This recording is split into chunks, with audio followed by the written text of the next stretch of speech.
हाय बच्चों, आज हम भारत के एक अनदर स्टेट के बारे में पढ़ेंगे, मणिपुर, जो कि भारत का नॉर्थ ईस्ट रीजन में है। ये नॉर्थ ईस्ट रीजन में भारत के पड़ता है। आज हम मणिपुर में आपको बताऊंगा, मणिपुर की सैर कराऊंगा, मणिपुर का कल्चर बताऊंगा, मणिपुर में नेशनल पार्क क्या है, वहाँ पे क्या क्या चीज़ें अच्छाइयाँ हैं, ये सब की बातें हम मणिपुर में कराएंगे। जैसा कि पिछला मैंने 3 वीडियो अरुणाचल प्रदेश, मेघालय और मिजोरम का ऑलरेडी हमने बना रखा है। अगर किसी को देखना है तो वो देख सकते हैं। आज हम मणिपुर को स्टार्ट करते हैं कि भारत में है कहाँ, इसकी राजधानी क्या है, कब बना ये, यहाँ पे कितने नेशनल पार्क है, कौन सा रिवर, इन सब के बारे में डिटेल करेंगे, जानेंगे। चलिए वीडियो स्टार्ट करते हैं। वीडियो स्टार्ट करने से पहले एक आवश्यक सूचना, please like, share and subscribe जरूर करा करिए। चलिए अब स्टार्ट करते हैं। अब देखिए, मणिपुर को समझाते हैं। मणिपुर ये है, आप जानेंगे। सबसे पहले भारत, ये इंडिया का मैप है। इंडिया के मैप में नॉर्थ ईस्ट रीजन में मणिपुर पड़ता है। ये आपको रेड कलर का मैप मैंने कलर कर रखा है, ये आप जानोगे ये हमारा क्या मणिपुर है। अब थोड़ा सा डिटेल इसके बारे में जानते हैं। अब ये देखिए, मणिपुर जो मैंने आपको नॉर्थ ईस्ट रीजन में दिखाया था, तो उसके बाद ये पूरा मैप है मणिपुर का। अब 2 चीज़ें यहाँ ध्यान देंगे। इधर हमारा क्या बाउंड्री पड़ती है मणिपुर का, म्यांमार पड़ता है। इधर हमारा कौन सा स्टेट भारत का पड़ता है, नागालैंड। इधर हमारा क्या पड़ता है, असम पड़ता है। इधर हमारा मिजोरम। तो अगर पूछा जाए कि भारत के कितने ऐसे स्टेट से मणिपुर की बाउंड्री लगती है, तो आप बताओगे 3। कौन कौन सा, नागालैंड, असम और मिजोरम। और भारत कि जो मणिपुर स्टेट है वो कौन से देश से सीमा लगती है, तो आप बताएंगे म्यांमार से। ये आपको समझ में आ गया। अब ये जानिए कि कितने ऐसे डिस्ट्रिक्ट हैं वहाँ पे, ये आपको जानना है सबसे पहले। तो हमारा 1 2 3 4 5 6 7 8 टोटल 8 डिस्ट्रिक्ट में डिवाइड है मणिपुर। और मणिपुर के जो कैपिटल है वो क्या है, इम्फाल है। ये आप जानेंगे। मणिपुर का जो कैपिटल है वो क्या है, इम्फाल है। अब इसके आगे बताता हूँ कि मणिपुर कब बना, कैसे। देखिए, मणिपुर भारत का पूर्वी सीमा पे स्थित है। ये हमारा 23.8 डिग्री सेल्सियस मतलब डिग्री से 25.68 उत्तरी अक्षांश की ओर तथा पूर्वी देशांतर 93.03 एंड 94.78 डिग्री पे स्थित है। भौगोलिक दृष्टिकोण से यह राज्य 2 भागों में बटा हुआ है। जो भौगोलिक ज्योग्राफिकल रीजन है उसके अनुसार जो मणिपुर है 2 पार्ट में भाग है। पहला पर्वतीय भाग, जो पर्वतीय भाग 5 है, तथा मैदानी भाग में 4 जिले हैं। सॉरी, मैंने 8 बताया था, बाद में एक और जिले बन गए, तो टोटल 9 डिस्ट्रिक्ट है मणिपुर में। ये आप ध्यान दीजिएगा। पूर्व में क्या है, अभी मैंने जैसे बताया था, म्यांमार है। उत्तर में क्या है, नागालैंड है। पश्चिम में क्या है, असम है। मिजोरम क्या है, दक्षिण में है।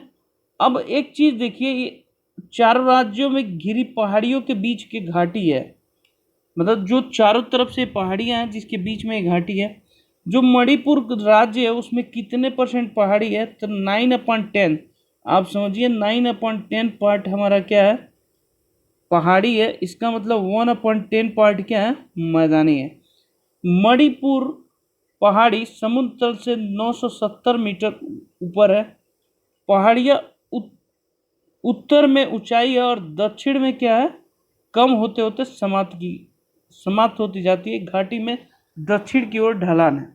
इसका मतलब समझिए, जैसे हमारा क्या है कि ये नॉर्थ होता है, ये ईस्ट होता है, ये साउथ होता है, ये हमारा वेस्ट होता है।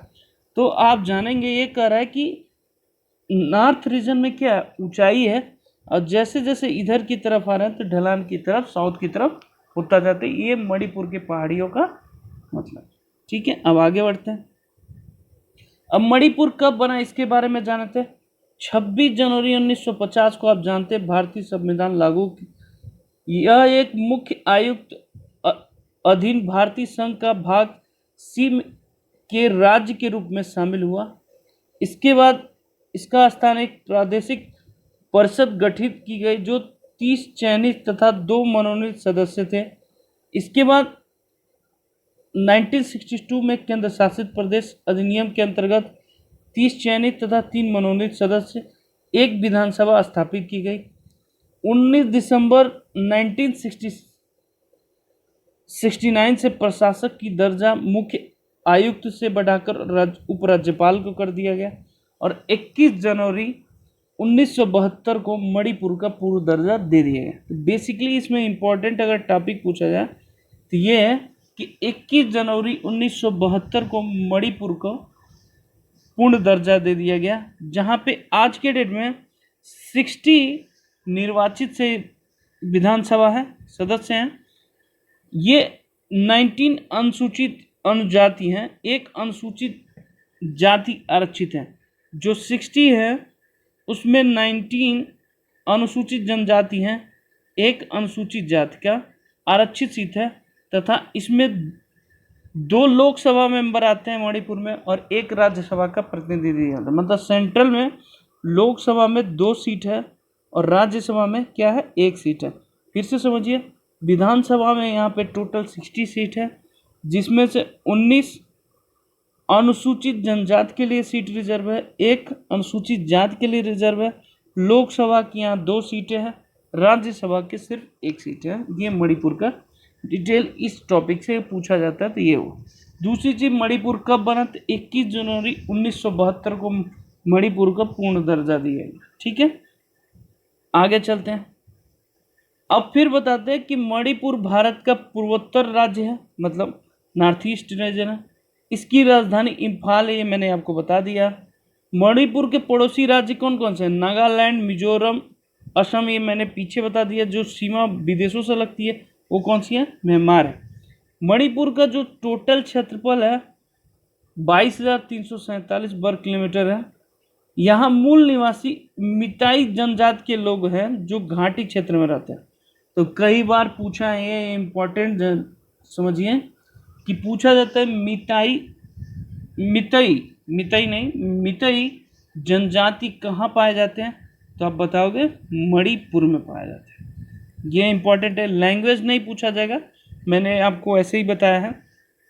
मितई जनजाति मणिपुर में ही पाया जाता है। दूसरी चीज, यहाँ का भाषा 1992 में भारत के संविधान के 8वीं अनुसूची में जोड़ी गई। ये मोस्ट इम्पॉर्टेंट है।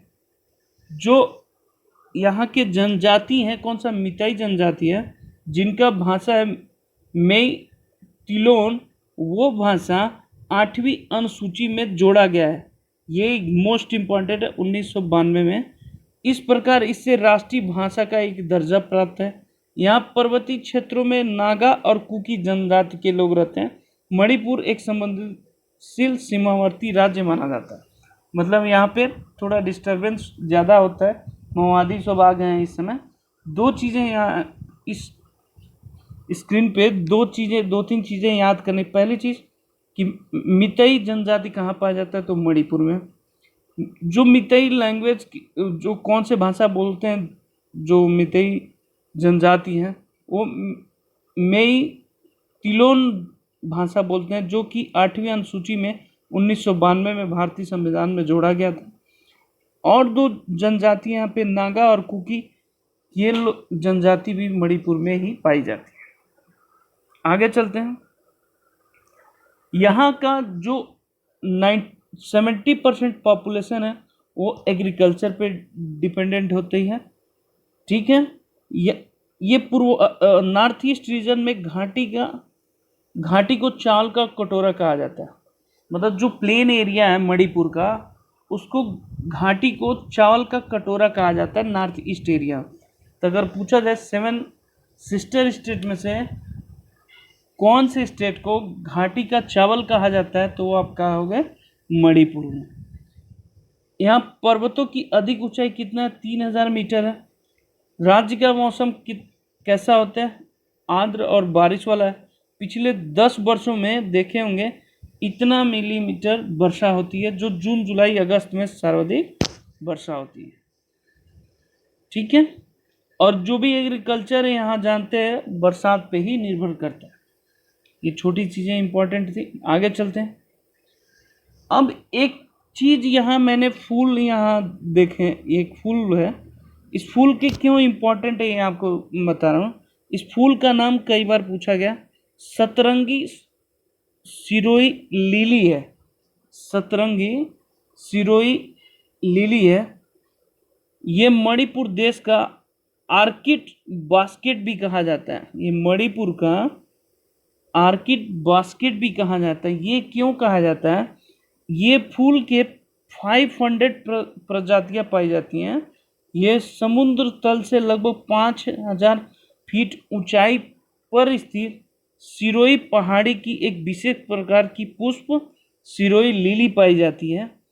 इस फूल की खासियत यह है कि ये सिर्फ मणिपुर में ही पैदा होता है, और एक चीज़ और, सूक्ष्मदर्शी से देखने पे ये 7 रंगों में दिखाई देता है, इसीलिए इसका सतरंगी सिरोही लिली कहा जाता है।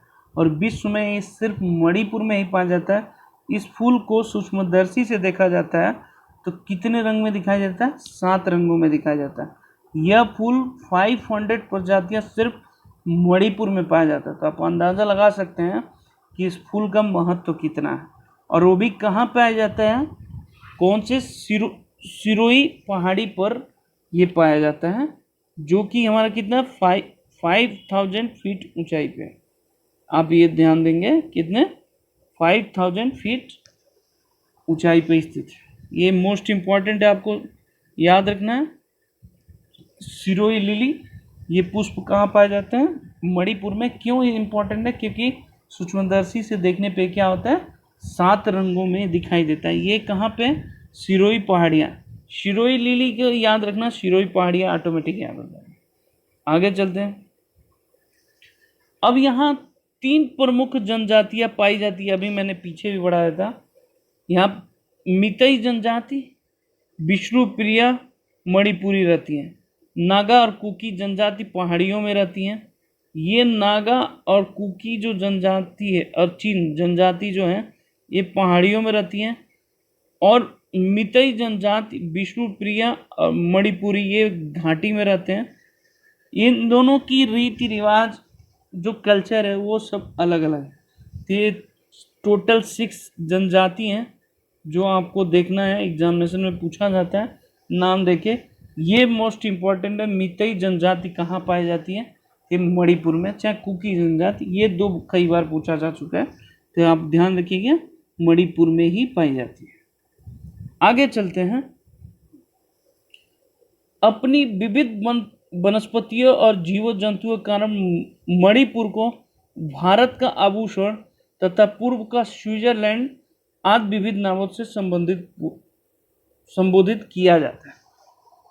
फिर से ये इम्पोर्टेंट इसलिए है, नॉर्थ ईस्ट का कौन सा ऐसा रीजन है जिसको कौन सा ऐसा स्टेट है जिसको भारत का आभूषण कहा जाता है, तो आप सबसे पहले जानोगे वो हमारा क्या होता है, मणिपुर का। पहला चीज़, नॉर्थ ईस्ट रीजन का वो कौन सा स्टेट है जिसको स्विट्जरलैंड का दर्जा दी जाती है, तो वो मणिपुर को ही दी जाती है। ठीक है, ये 2 पॉइंट आपको इम्पॉर्टेंट है। फिर से बता रहा हूँ, भारत के नॉर्थ ईस्ट रीजन का वो कौन सा राज्य है जिसको भारत का आभूषण कहा जाता है, तो मणिपुर को कहा जाता है, क्योंकि यहाँ कल्चर बहुत डिफरेंट है। और भारत का वो नॉर्थ ईस्ट स्टेट कौन सा है जिसको भारत का पूर्व का स्विट्जरलैंड कहा जाता है, तो वो मणिपुर को कहा जाता है। आगे चलते हैं। एक और चीज़ समझिए मणिपुर का, मणिपुर राज्य से ही रासलीला की उत्पत्ति हुई है। मणिपुर के लोगों को नृत्य गायन बहुत रुचि रखते हैं। मणिपुर को उत्सव की भूमि के नाम से भी जाना जाता है। एक और चीज़ जानिए, मणिपुर को ही उत्सव की भूमि के नाम से जाना जाता है। मणिपुर में कई उत्सव मनाए जाते हैं। मणिपुर के लोग बहुत ही ज़्यादा आनंद और उल्लास से हर उत्सव मनाते हैं। मणिपुर के खास उत्सव के कुछ प्रमुख त्यौहार इस प्रकार हैं, ये याद रखना। डोल यात्रा, रथ यात्रा, कूट, लाई हरोबा, चुम्पा तथा दशहरा। ये जो त्यौहार है ये मेनली क्या है, मणिपुर के। ये जो इमेज मैंने बताया था रासलीला का है, जो मणिपुर का ही एक कल्चर है। ठीक है, मोस्टली रासलीला पूछा जाता है तो यूपी के लोग मार देते हैं, लेकिन अगर नॉर्थ ईस्ट रीजन का पूछा जाएगा तो आप बताओगे कि मणिपुर एक ऐसा स्टेट है जहाँ पे रासलीला मनाई जाती है, डोल यात्रा भी मनाई जाती है, रथ यात्रा भी मनाया जाता है। ये अब ध्यान देने वाली पॉइंट है। आगे चलते हैं। अब जो स्क्रीन पे लिखा हूं ये most most most most most important है। केबुल लामजाओ राष्ट्रीय उद्यान मणिपुर राज्य के बिष्णुपुर जिले में स्थित राष्ट्रीय उद्यान है। ये एक नेशनल पार्क है। क्यों है इसका मैं रीजन में, यह पूर्वोत्तर भारत में स्थित 40 वर्ग किलोमीटर क्षेत्रफल में पड़ा है।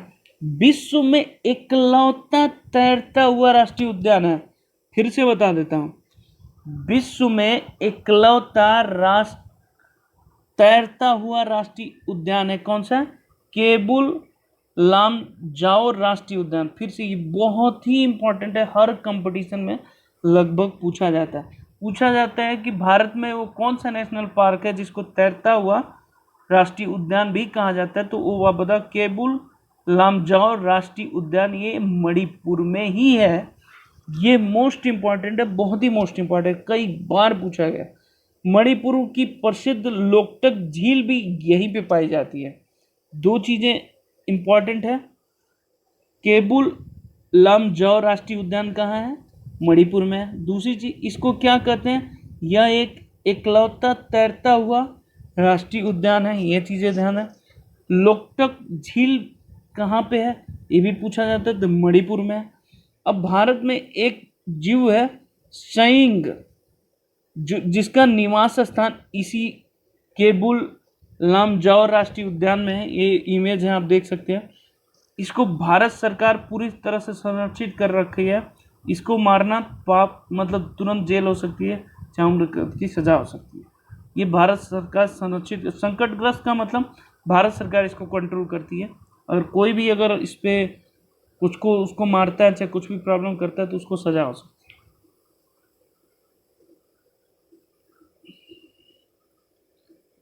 अब देखोगे,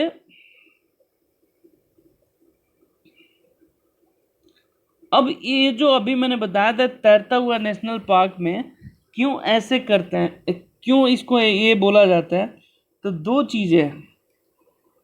अब यहाँ पे क्या है, लैंड सीजन के हिसाब से साइज शेप में बदलते रहते हैं। ज़्यादातर गोल शेप के हैं, स्पंजी। इसका आइसबर्ग 80 भाग पानी में रहते हैं तथा सैकड़ों पक्षी जीव जानवर उसमें रहते हैं। ये दुनिया का पहला तैरता हुआ नेशनल पार्क है। इस तरह आइलैंड हैं, लेकिन इसमें ज़्यादातर मैन मेड होते हैं या साइज में बड़े होते हैं। झील का 15 स्क्वायर मीटर कवर रखते हैं। छोटे छोटे घर बनाए गए जिनको क्या बोला जाता है, खांगपोक कहते हैं। तो ये याद रखना, उसमें छोटे छोटे जीव रहते हैं। ये नेशनल पार्क में ऐसे जो इसका 80% भाग वो क्या कहता है, पानी में डूबा रहता है, इसीलिए तैरता हुआ नेशनल पार्क इसको बोलते हैं। तो ज़्यादा डिटेल नहीं, ये पढ़ने की उतनी इम्पोर्टेंट नहीं है, लेकिन मैं बता रहा हूँ वो क्यों उसको तैरता हुआ नेशनल पार्क बोलते हैं। ये चीज़ें जानने लायक है। आगे चलते हैं। मणिपुर में एक नदी है कथे ख्याउंग।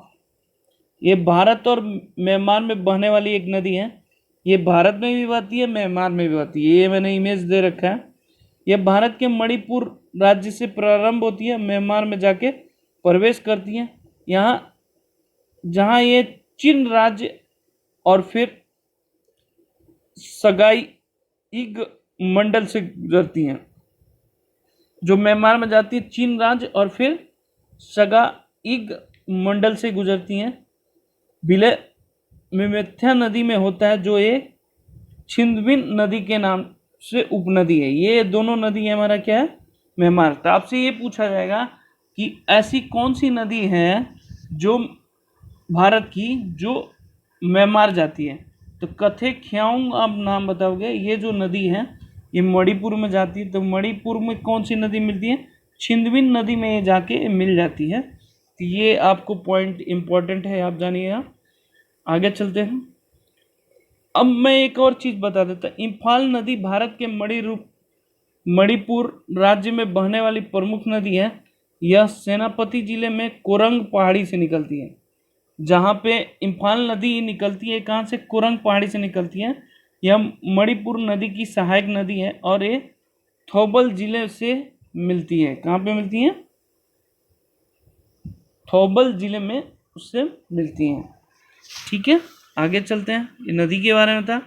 तो मणिपुर के बारे में आपको इतना डिटेल बहुत है, इससे ज़्यादा बाहर कहीं नहीं आएगा। अगर वीडियो पसंद आए तो please like share and subscribe जरूर करा करिए। ओके, धन्यवाद।